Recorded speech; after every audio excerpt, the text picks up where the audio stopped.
What's up, everybody?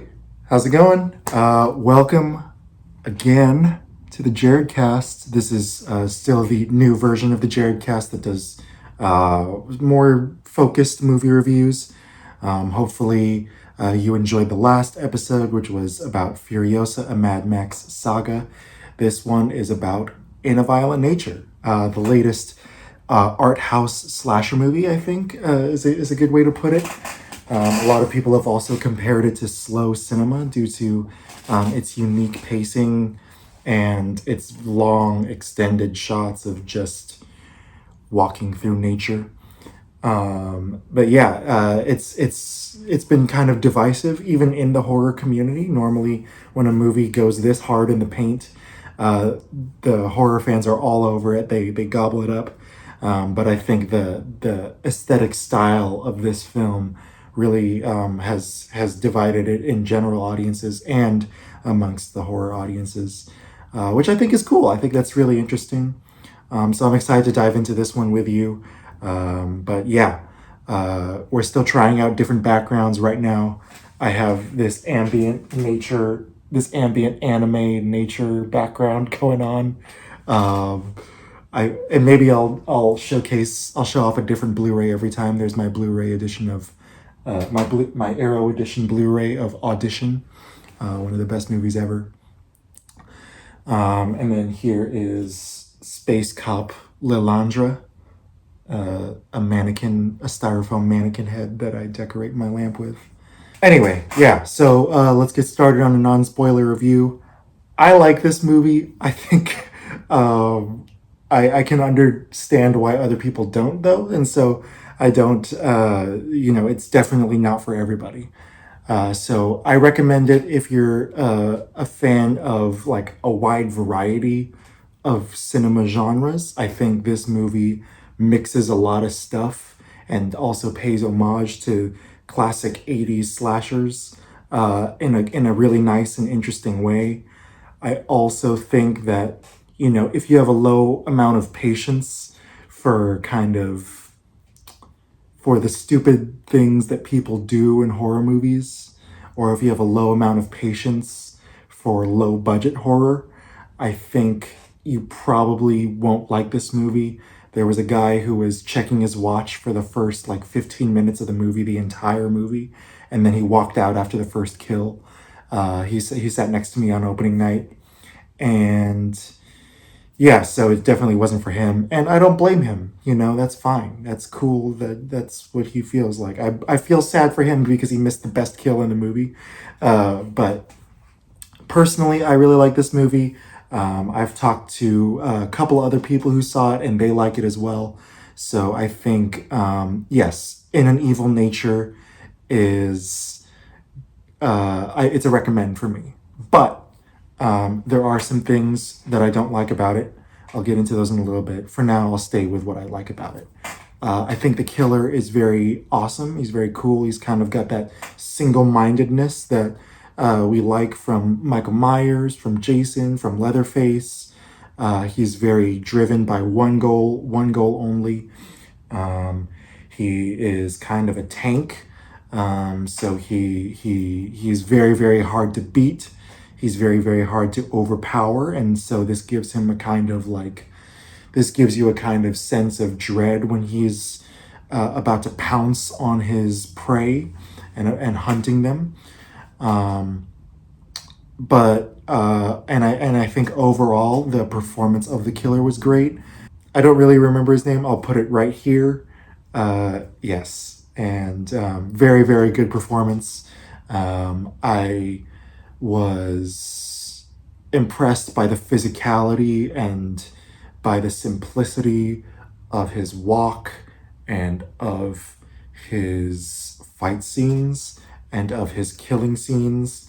It's very rough, it's very brutish, but there's also that you also get this sense that he knows what he's doing. He's not quite as like simple as Jason. I think he also there's this childlike he has the childlike sense that Jason Voorhees does, but he also has the kind of calculating, coldness that we love from Michael Myers as well. So he's a good marriage between a lot of your favorite slasher villains.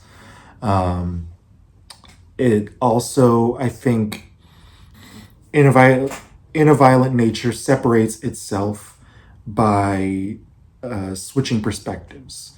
And that's why, I have a little bit more to say about the killer this time, because you are literally following the killer for pretty much the whole movie. Um, you're watching him walk through the forest quietly, watching him hear sounds, listen for new victims to hunt. You're watching him track down people. You're watching him very, very slowly sneak up on someone and attack them. And so this movie separates itself from other slashers in similar genre tropes by switching the perspective to that of the killer. So, you know, Johnny, as we know him, is not really a villain in a sense. Like the he is villainous, but he's the hero of this story because you're just following him. Um, I wouldn't go so far as to say that in a violent nature is um, actually slow cinema, because there are so many scenes that do have really uh, boom boom boom cuts, but also there's just too much action for it to be considered a slow cinema movie, even though the action is few and far between. It is slow cinema-esque. There are different things in here, like I said, because it's so different. There are these really beautiful shots of the killer just walking through nature and walking while the sun is setting. Um, you'll like see a bunch of tree bark like filling up half the frame, and it'll rack focus, and he's walking in the background just very, very slowly. It's very, very ambient. The director described it as ambient horror. There are, like I said, allusions to Friday the 13th and Halloween, but it's still very different due to its tone and pace. So that's pretty much all you need to know going in. I will say, if you're not a fan of slasher movies, um, this one definitely goes there. Even though it's different, it definitely goes into that area, and it's very, very brutal. It's very, very gory. So if you can't handle that, don't watch it. But if you do want to get into the really kind of fun, like side of horror, this is a great entry point, because there are some fantastic kills in here. So yes, it is a recommend, and we're going to get into some spoilers right now. So I freaking love the yoga kill. Oh my god, that's got to be kill of the year so far. The yoga kill is insane. I love the first Omen. I think that's still my favorite horror of the year so far. But man, that just the creativity of putting the hook through her head, putting the hook through her stomach first, or sternum.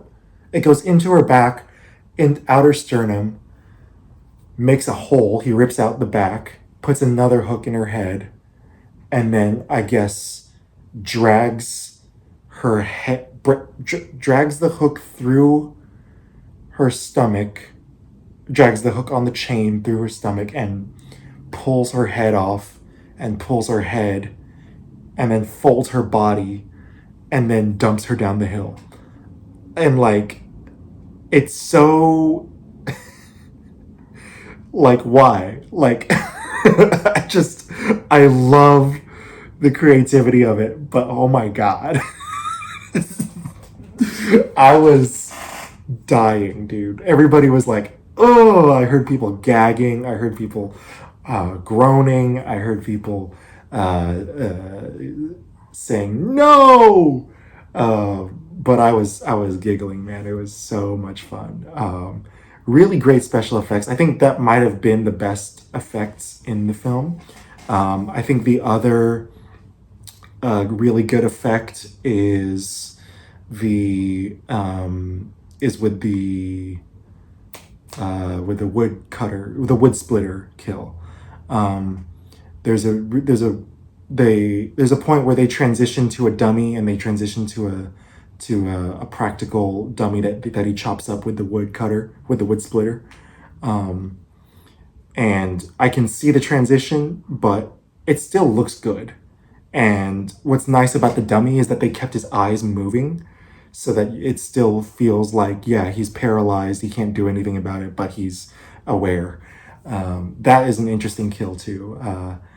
Knocking him down, breaking his spine, carrying him over to the woodcutter, cutting his arm off, and then cutting his head off. It's very, very ambient. I could be playing this kill in the background, and to you it would just look like a bunch of orange and black, and you wouldn't be able to tell. Like, that's how kind of weird and abstract and just slow and deliberate. And I do wonder if the director was trying to achieve something thematic here with this. He is kind of asking us, is evil natural or unnatural, especially in the title and in the way that Johnny is perceived by the people he's attacking, by the way that the people by the way that the people interact with him. We also learn that Johnny is essentially a victim, and that his whole family was very violently treated by the town, and and after going on revenge, that's when he became a monster. Um, and the only reason he was awake is because someone stole something from him. Someone stole the locket that his mother gave him. It's the last memento of his mother. So, he's just trying to get that back. He's not evil. He's just trying to get his mother's locket. Yeah. No, but seriously, yeah, I think they are trying to create this parallel uh, between Johnny and the natural world. And they look at and this movie kind of looks at humanity as this thing that should fear the natural. We should fear the natural world, but we should also not mess with it. The first victim that Johnny kills is a poacher, is someone who killed dogs with bear traps. So it's like, there is a little bit of a message here, and a little bit of a thing where a little bit of a cautionary tale with, don't take nature lightly. Nature is violent. And by having these long shots of nature, I think the director, Chris Nash, is trying to show us that, you know, that Johnny is a part of this ecosystem. Um, I think the value of the perspective and of the questions about evil and about nature at the center of the film, unfortunately, is overshadowed by my main gripe with the film, which is the acting of the victims. I understand that slasher movie acting is its own thing, and that,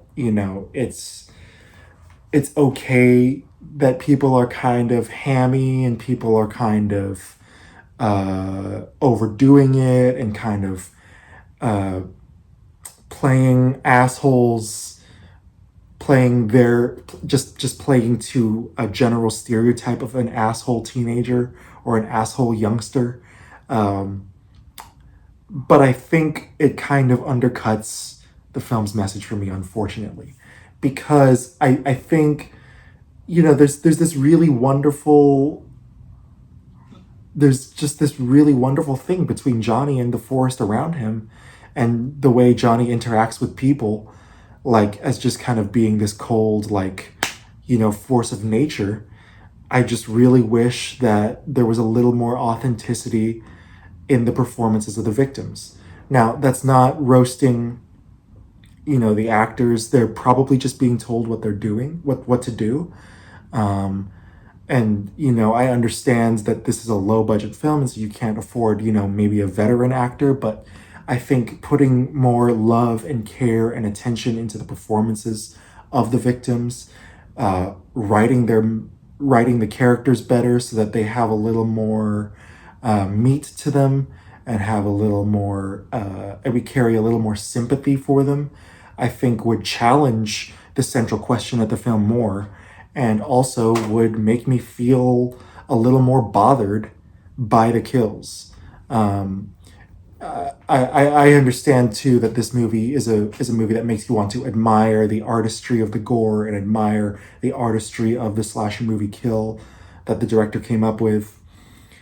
But still, like, you can do both. You don't have to have cheesy performances and artsy stuff, because then your artsy stuff also feels inauthentic. It just kind of feels like you're cushioning the cheesy stuff with the artistic stuff. I wish everything was more authentic so that there would be a more cohesive, unified um, vision to the thing. I will say that the final girl, her name escapes me. I think her performance is pretty good. I think she's okay. She's given the most to do. I think, like, um, she has a little bit of a conflict with her boyfriend in the beginning, and or in the characters' introductions, and we get to see her perspective after she escapes Johnny and kind of feel the dread of nature as a whole, right? She's not looking at Johnny at the end, she's looking at nature. She's scared of this natural setting that Johnny is a part of. Um, but yeah, so she was probably the best performance out of the victims, and the also the biggest thing I didn't like about them, specifically that group of friends, is this campfire scene where it's just kind of moving in this circular tracking shot, and it gets really dizzying after a minute, and then he keeps going for like 5 more minutes. Um, I don't really understand that. Like, to me, it would have been much better if you just played it in a wide or a couple different wides. If you just showed the whole conversation from Johnny's perspective, to me, that would be even better. I don't know why he had to suddenly change to kind of give this. It just feels tacky, and I do feel. Um, I don't feel good saying that, because I love every other aspect. I love nearly every other aspect of the film so much that, like, I feel bad kind of saying that, but it definitely could have been a lot better. There could have been a way to make everything more cohesive, more punchy in terms of what the film is trying to say, what the film is trying to do. The experimental nature of the film is what makes it special, and I really wish that that they put a little more effort into the acting of the victims and into that campfire scene, so that I would have felt great and felt scared even of the whole thing. Um, yeah, it's always been the biggest barrier to entry for me when it comes to slasher movies. Like, I can't tell if the acting is bad on purpose or on accident, and it just takes me out of the fun. But that being said, I still love the lead performance. I still think Chris Nash did a really, really good thing with this movie. This is a hell of a slasher debut, and it's just really, really special. I think it's a wonderful thing to experience with a group of people, even if you don't, even if the movie is, even if the theater is like not sold out. You can still go with a group of friends. I recommend taking your friends to this. Uh, for the yoga kill and the wood splitter kill alone, I think this movie is fantastic. Um, I think also the drowning kill is great. It's very slow, very, very slow, but very, very good, and oddly beautiful. Um, There's also the axe kill, the axe throw kill, which is great. There's the rock head. There's the head smash with a rock kill. I think that's it. Oh no, the first kill, but you don't really see it. It happens off screen. Um, yeah, those were my thoughts about in a Violent Nature. Please go check it out in theaters. And thank you again for watching the Jaredcast. You can go see more episodes on the YouTube channel. Again, we are not sadly posting podcasts at the moment. Right now, we just have our best movies of 2023 and Barbie and Oppenheimer and Bottoms, I think.